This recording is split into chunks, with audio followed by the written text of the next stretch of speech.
सकते हैं। तो फोर्स यहाँ पे काफी एसेंशियल होता था।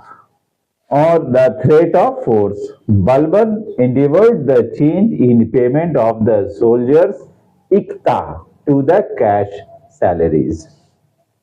इनके टाइम में गयासुद्दीन बलबन के आने से पहले जितने भी इनके बड़े बड़े ओहदेदार होते थे तो उनको सैलरी के तौर पे कुछ नहीं दिया जाता था, उनको इक्ता दे दिया जाता। इक्ता वही है जो कि बाद में जिसे मुगल्स ने जागीर के नाम से कहा, तो जागीर दे दिए जाते थे। लेकिन बलबन ने इस चीज को बदला, वो सैलरी कैश के तौर पे सैलरी देने लगा जागीर वगैरह देने की बजाय।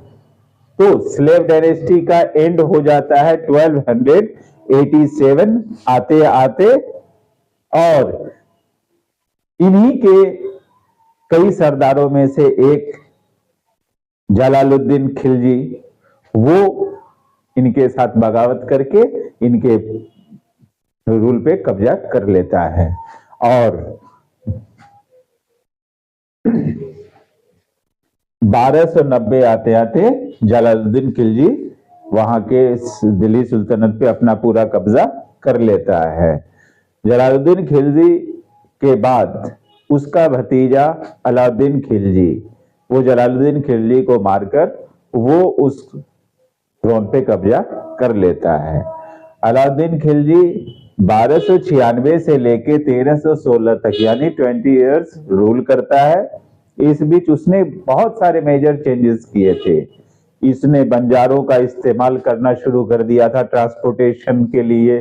ग्रेन्स को एक जगह से दूसरी जगह ट्रांसपोर्ट करना हो तो ये बंजारों का इस्तेमाल करते थे।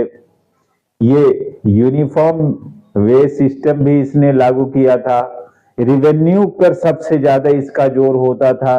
रिवेन्यू का सिस्टम सुधारा इसने, रिवेन्यू को कलेक्शन पर ज्यादा जोर दिया और रिवेन्यू कलेक्शन की वजह से ज्यादा रेबेलियन ना हो इसके का भी ध्यान रखा जाता था।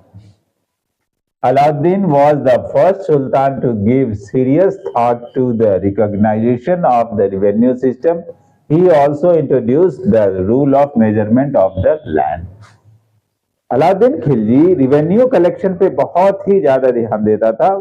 वो ज्यादा से ज्यादा रिवेन्यू कलेक्ट करने की कोशिश करता था, लेकिन इस बात का ध्यान रखता था कि इस रिवेन्यू कलेक्शन की वजह से ज्यादा रेबल का सामना ना करना पड़े, बगावत का सामना ना करना पड़े। और इसी ने इंट्रोड्यूस किया लैंड के मेजरमेंट का रूल।